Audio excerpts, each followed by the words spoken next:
안녕하십니까 굿라이프 구독자 여러분, 저는 비뇨의학과 전문의 고재익입니다. 오늘 남성 건강에 있어 매우 중요한 기관인 전립선에 대한 시간을 가질까 합니다. 전립선은 남성 생식 기능과 배뇨 기능을 동시에 수행하는 이중적인 기관입니다. 그래서 전립선에 문제가 생기면 소변 볼 때도 불편이 생기고 성기능에도 영향을 미쳐서 발기력과 임신율을 낮추는 불편한 결과를 낳습니다. 전립선 질환은 주로 나이가 들면 생기는 걸로 알려져 있는데요. 요즘은 전립선 질환의 발병 나이가 점점 젊어지고 있습니다. 게다가 질환을 앓는 사람들의 수도 자꾸 늘고 있어서 여기에 대한 지식이 아주 중요하겠습니다. 그래서 이번 영상에서는 그런 전립선이 무엇인지, 그리고 어떤 일을 하는지, 그리고 전립선에 어떤 문제가 생길 수 있는지에 대한 이야기를 다루도록 하겠습니다.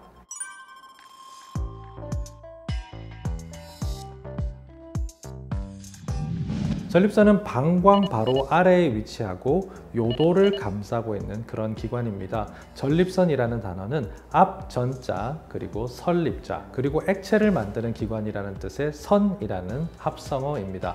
전립선은 방광 앞에 위치한 액체를 분비하는 기관이라는 뜻인 겁니다. 실제로 전립선은 정액의 30%를 구성하는 전립선액을 만듭니다. 전립선 속에는 아연이 높은 농도로 포함되어 있는데요. 그 자체로 세균에 대한 살상력이 있습니다. 그래서 정자에 해를 가할 수 있는 세균을 살균해주는 그런 역할을 맡고 있죠. 게다가 전립선액 속에는 정자의 운동을 향상시키고 생존을 돕는 다양한 효소들, 단백질, 미네랄 같은 물질들이 있어서 정자의 생존을 돕습니다. 전립선액이 띠는 알칼리성 성질은 여성의 질내산성 환경을 중화시켜서 정자가 더 오래 살아남을 수 있는 환경을 만들기도 합니다. 그리고 전립선 속에 있는 근육 파트는 전립선액을 밖으로 쏘아내는 총 같은 역할도 합니다. 전립선이 가지는 생식 기능은 정자의 생존을 돕는 정액을 만들고 그것을 배출하는 그런 것인 겁니다. 전립선은 요도를 둘러싸고 있기 때문에 배뇨 과정에도 직접적으로 관여합니다. 전립선 속에 있는 근육은 흐름에 따라 조절되면서 소변이 원활하게 나오도록 경로를 확보합니다. 전립선 위와 아래쪽에 위치한 요도 괄약근은 방광 속에 고여있는 소변이 밖으로 새지 않도록 잡아주는 수도꼭지 역할을 합니다. 전립선은 고속도로의 인터체인지처럼 소변이 나가는 길과 정액이 나가는 길이 만나게 하는 역할도 합니다. 소변이 배출되는 요도, 정액이 배출되는 사정관은 전립선 속에서 만나는데요.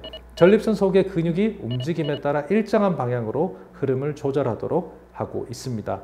이렇듯 전립선의 배뇨와 생식 기능은 남성의 건강과 번식 능력에 직접적인 영향을 미치기 때문에 전립선 건강을 유지하는 것은 남성들에게 무척 중요한 일이다. 그렇게 설명할 수 있겠습니다. 자, 지금까지 전립선이 무엇이며 어떤 일을 하는지 알려드렸으니까요. 이제 여기에 어떤 질병이 생길 수 있는지에 대한 이야기를 해보겠습니다. 전립선에 생기는 가장 흔한 질환은 바로 전립선 비대증입니다. 비대증이라는 이름 그대로 전립선이 커지는 그런 현상을 말합니다. 가끔 전립선이 부은 건 아니냐 이렇게 질문하시는 분들이 계신데요. 부은 건 일시적인 현상을 말하는 반면에 비대증은 일시적인 현상이 아니라 실제로 조직이 자란 걸 의미합니다. 그래서 쉽게 작아지지도 않죠. 전립선 비대증은 남성 호르몬의 자극으로 성장합니다. 그런데 남자들은 폐경이 없기 때문에 호르몬이 계속 나오죠. 그래서 전립선 비대증은 60대 남성의 60%, 70대 남성의 70%에 발견될 만큼 보편적인 질환이 됐습니다. 이 말은 결국 남자가 나이가 들면 전립선 비대증의 영향에서 벗어나기가 굉장히 어렵다, 그런 뜻도 되겠습니다. 기본적으로 전립선은 남성 호르몬과 DHT라는 호르몬의 도움을 받아서 조금씩 성장하도록 만들어져 있습니다. 전립선이 정자의 생존을 돕는 전립선액을 만들고 분출하는 기능을 가진 만큼 그것이 커지면 많은 정액을 만들어 강하게 분출해서 생식력을 높여줄 수 있겠죠. 하지만 이런 전립선의 성장은 현대인들에게는 두 가지 의미에서 문제가 되고 있습니다. 요즘 한국 사람들의 생활 속의 큰 특징 중에서 전립선에 영향을 미치는 두 가지가 뭐냐면 바로 우리가 굉장히 오래 살고 음식이 기름지다는 겁니다. 전립선은 남성 호르몬의 자극으로 성장하는데 그 기간이 길어져도 한계가 없이 계속 성장하는 기관입니다. 게다가 음식이 기름지면 더욱 빨리 자라는 특성이 있습니다. 실제로 한국에 사는 한국 사람과 미국에서 사는 한국 사람의 전립선을 비교해 보면 미국에서 사는 한국 사람의 전립선이 더 크다고 합니다. 예전에는 전립선 크기가 문제가 되던 나이는 대략 60세 정도였습니다. 그런데 요즘은 음식이 워낙 기름지다 보니까 전립선이 50대부터 문제를 만들기 시작합니다. 그런데 수명은 어떻습니까? 대부분의 사람들이 90살, 100살을 바라보고 있죠. 기름지게 먹고 오래 사는 한국인. 결론은 한국 남성은 나이가 50세를 넘어서면 전립선 비대증이 슬슬 생기기 시작하고 그걸 지닌 채로 50년을 더 살아야 하는 그런 처지가 된 것입니다. 이렇게 전립선이 정상보다 커지면 그 속에 있는 요도가 압박되면서 소변을 자주 보거나 참기가 어렵거나 소변 줄기가 약해지는 등의 그런 증상을 보일 수 있습니다. 또한 전립선을 통해서 소변을 강하게 배출해야 하는 방광이 두꺼워지고 딱딱해지면서 방광 속에 잔뇨가 남는 현상도 생기기 시작합니다. 방광의 센서가 예민해지면서 자다가 소변이 마려운 느낌이 들고 잠을 깨는 야간뇨 현상도 생길 수 있죠. 심하게는 콩팥의 기능이 망가지는 경우도 있고요. 방광의 근육층이 변성돼서 치료하기 어려운 상황에 이르기도 합니다. 이렇게 발생한 전립선의 비대증은 그 성장이 느린 편이라서 급하게 병원을 찾게 되는 경우는 드물지만 때때론 심한 음주를 하거나 면역력이 뚝 떨어지는 상황에 오면 소변을 전혀 볼 수 없는 급성요폐나 열이 펄펄 나는 세균 감염으로 이어질 수도 있습니다. 그렇게 되면 급성 질환으로 바뀌게 돼서 응급실을 찾아가야 되는 그런 상황이 생기는 거죠. 그러니까 50세가 넘어서 소변이 가늘거나 자주 마려운 전립선 이상 증상이 조금씩 느껴지신다면 너무 미루지 마시고요. 가까운 비뇨의학과를 들러서 상담과 검사를 받아보시길 부탁드립니다.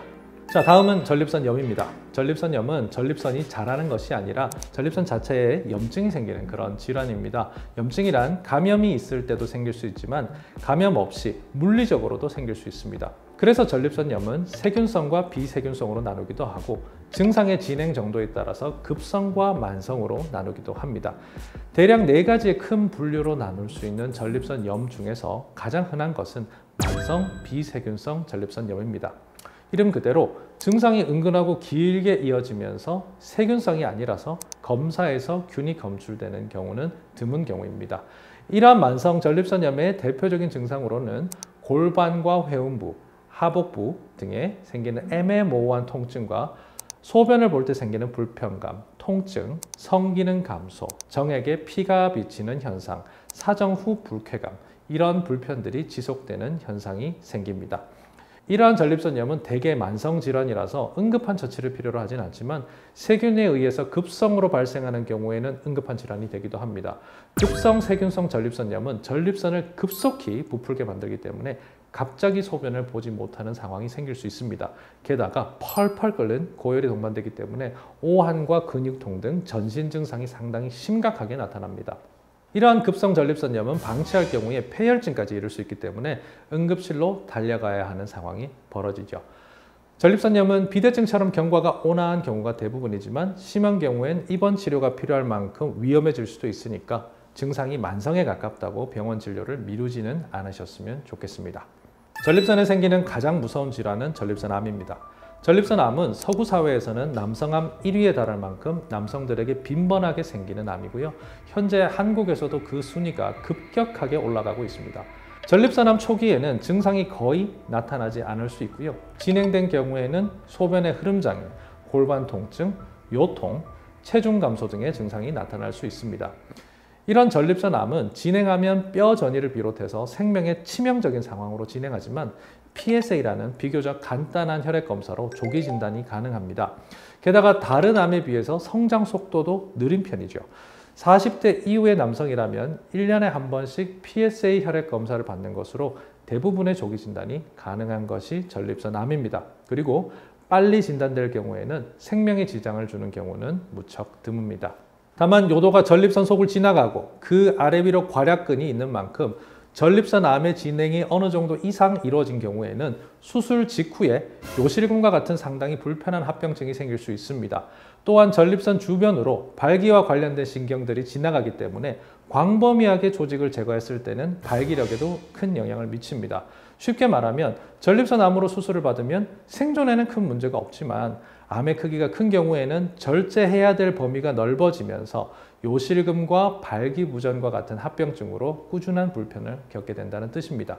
그러니까 전립선암은 조기 발견이 중요한 거죠. 다시 한번 강조드리겠습니다.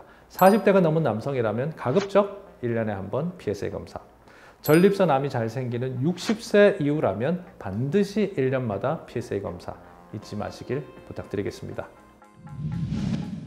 오늘은 남성의 성 건강과 배뇨 기능의 중추적인 역할을 하는 전립선에 대해서 알아봤습니다. 이번 영상을 통해서 정기적인 전립선 검진과 기름지지 않는 식습관의 중요성을 인지하셨으면 노년까지 전립선 건강을 싱싱하게 유지하시기를 기원합니다. 영상의 내용이 유익하셨다면 좋아요와 댓글로 응원 부탁드립니다. 끝까지 시청해 주셔서 감사합니다.